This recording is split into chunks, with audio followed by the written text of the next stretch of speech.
జగన్మోహన్ రెడ్డి తిరుమల పర్యటన ఇప్పుడే రద్దయినట్లు తెలుస్తూ ఉంది. గత 3 రోజులుగా కూడా జగన్మోహన్ రెడ్డి తిరుపతికి వస్తున్నాడు అని తెలిసి డిక్లరేషన్పై రగడ జరుగుతూ ఉంది.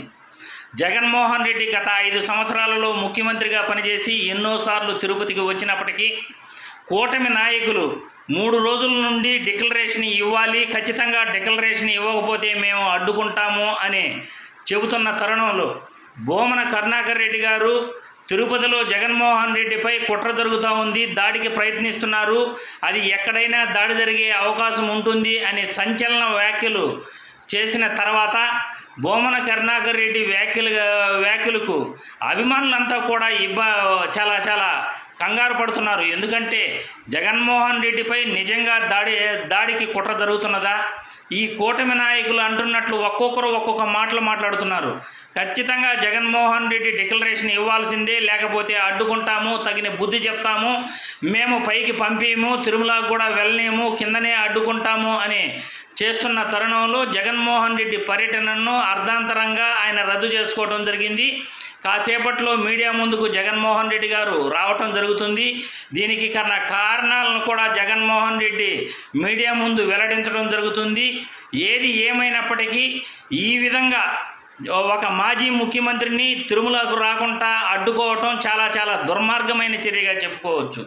ఒక మాజీ ముఖ్యమంత్రి తిరుమలకు రాకుండా అడ్డుకోవటం అంటే ఎన్నోసార్లు తిరుమలకు వచ్చి పట్టు వస్త్రాలు సమర్పించిన ఒక మాజీ ముఖ్యమంత్రిని తిరుమలకు రానియకుండా అడ్డుకోవటం చాలా దుర్మార్గమైన చర్య.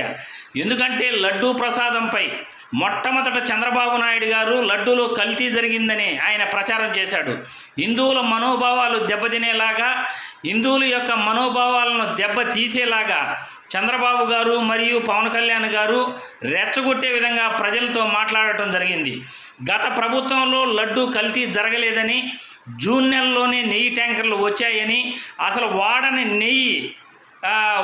నెయ్యి రిటర్న్ వెళ్ళిపోయిన నెయ్యిని ఎలా తిరుమలలో వాడారని, తిరుమలలో ల్యాబులు ఉండి కూడా టెస్టింగ్లు చేస్తూ ఉండి కూడా టెస్టింగ్లు చేయకనే టెస్టింగ్ల్లో క్వాలిటీ మంచిదని తెలిసిన తర్వాత కూడా ఎలా వాడుతారని వైసీపీ ప్రభుత్వం అధికార పార్టీని ప్రశ్నించగా సుప్రీంకోర్టులో వైవి సుబ్బారెడ్డి గారు కూడా కేసు వేశారు.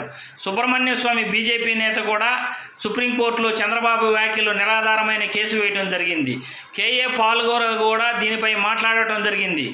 ఇంత రగడ జరిగిన తర్వాత గత 3 రోజులుగా కూడా ఈ యొక్క జగన్ పర్యటన దృష్ట్యా చాలా వ్యాఖ్యలు కూడా చేశారు. ఒక్కొక్కరు కూడా దీనిపైనే 3 రోజుల నుండి చర్చ జరుగుతూ ఉంది. ఇప్పుడు జగన్ పర్యటన రద్దయింది.